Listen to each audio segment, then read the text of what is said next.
धर्मं किं शरणं गतः, धर्म किसकी शरण में गया। ये 6 प्रश्न सुन करके सूत जी महाराज प्रसन्न हो गए। और आपको बताएं, इन्हीं 6 प्रश्नों का उत्तर देते देते संपूर्ण भागवत जी विश्राम हो जाती है। केवल इन्हीं 6 प्रश्नों में सूत जी महाराज तथा उनके प्रश्नों का उत्तर देने से पहले अपने गुरुदेव को प्रणाम करते हैं। यम प्रव्रजन्त मनुपे समवेत कृत्यम द्वैपायनो विरहिता तया जुहाव पुत्रेति तन्मयतया सर्वो विवेदो तं सर्वविदितं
गोविंद के चरणों से प्रेम हो जाए।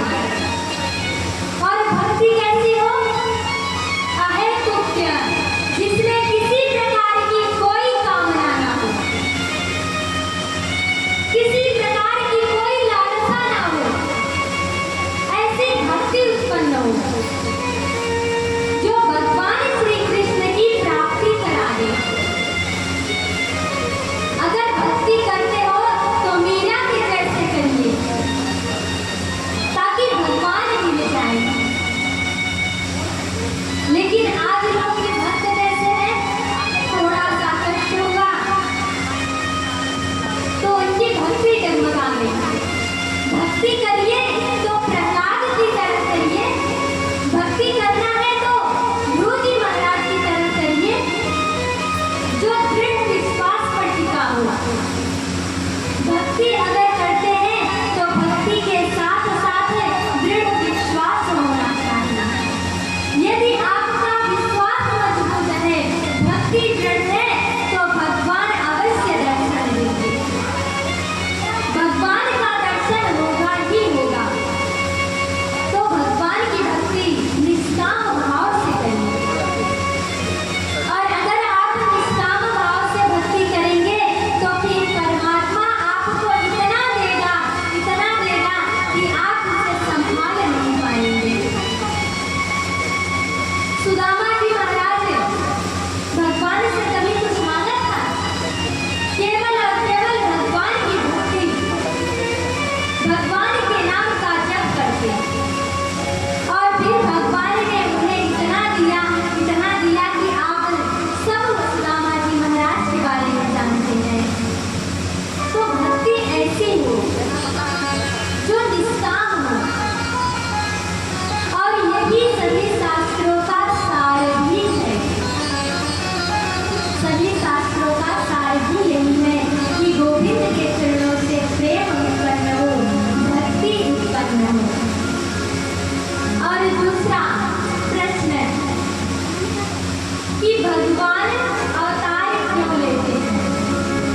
अवतार लेने का कारण क्या है? तो गोस्वामी तुलसीदास जी ने रामचरितमानस में लिखा है, जिसमें कि भगवान भोलेनाथ माता पार्वती जी से कहते हैं कि देवी, भगवान इस धराधाम पर क्यों अवतरित होते हैं? जब जब होई धर्म की हानि, बाढ़ई असुर अधम अभिमानी, तब तब धरि प्रभु विविध शरीरा, हरहि कृपा निधि सज्जन कीरा।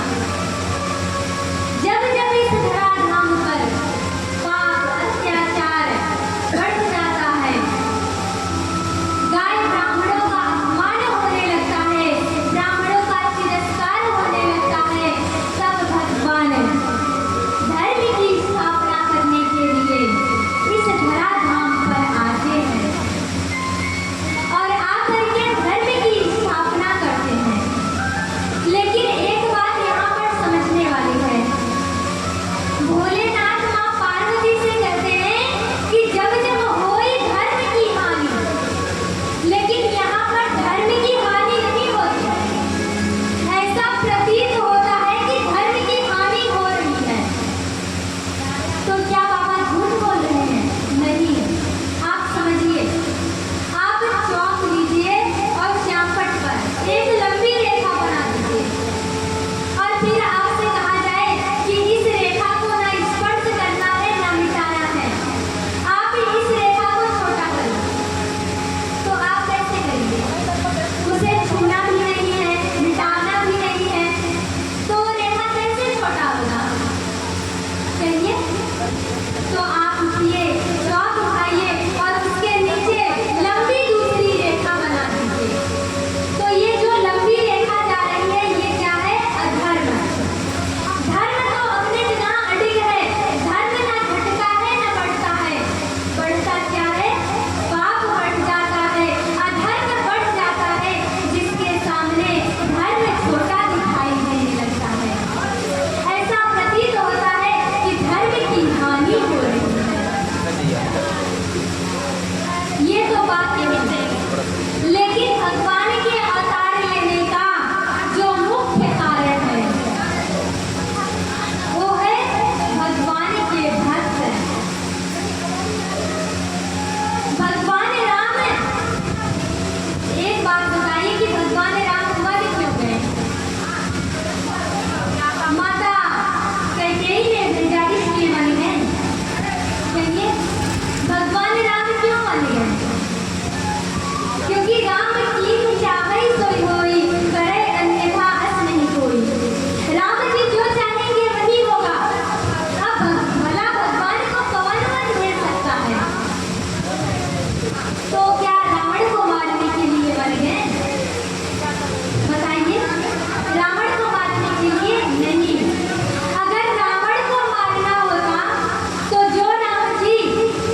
केवल भगवान की एक ऐसी भक्त है माँ सबरी,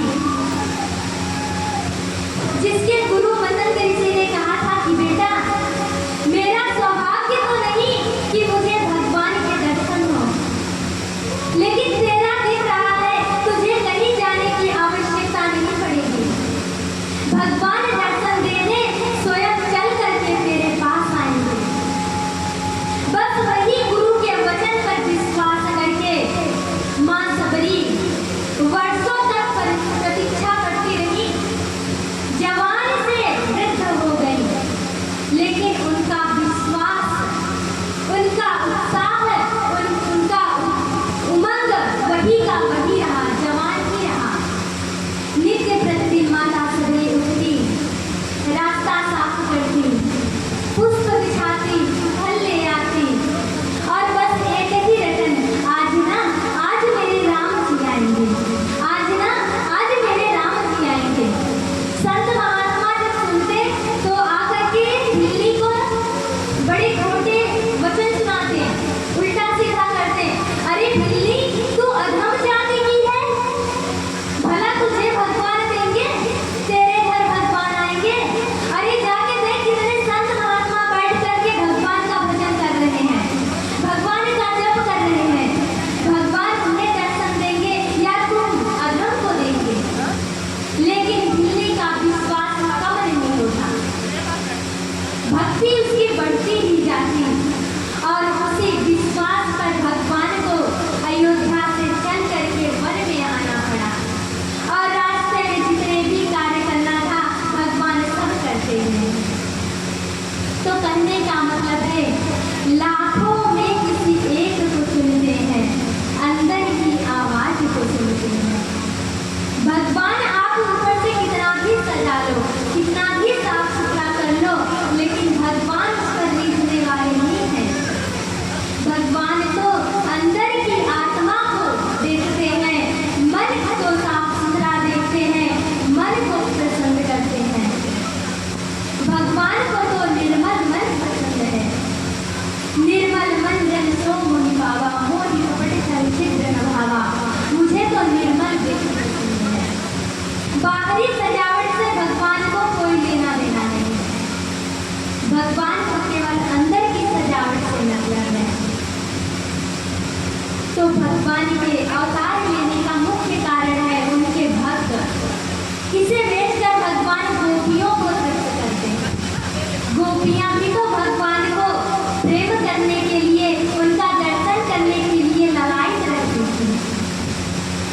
और उनके चौथा प्रश्न का उत्तर है कि अभी तक भगवान ने कितने अवतार लिए।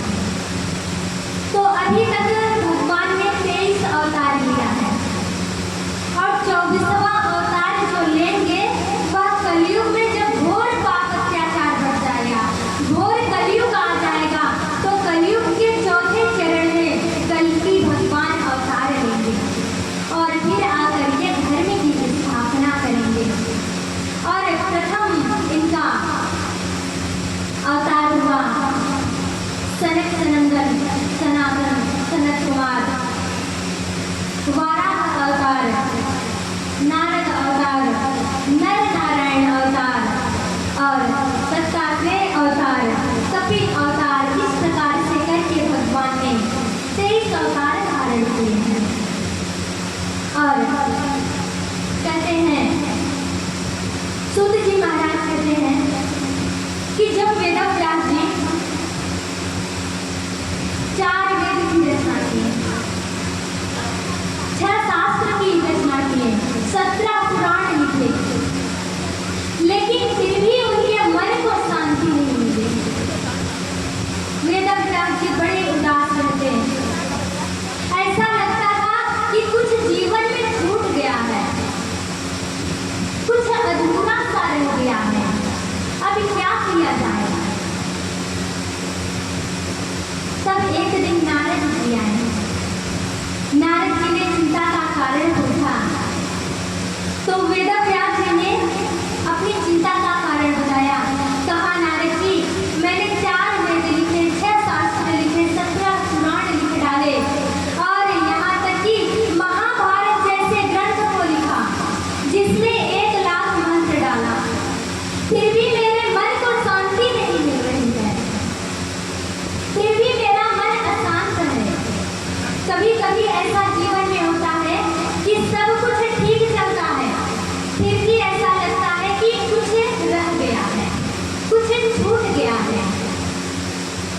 तो नारद जी ने कहा कि वेद व्यास जी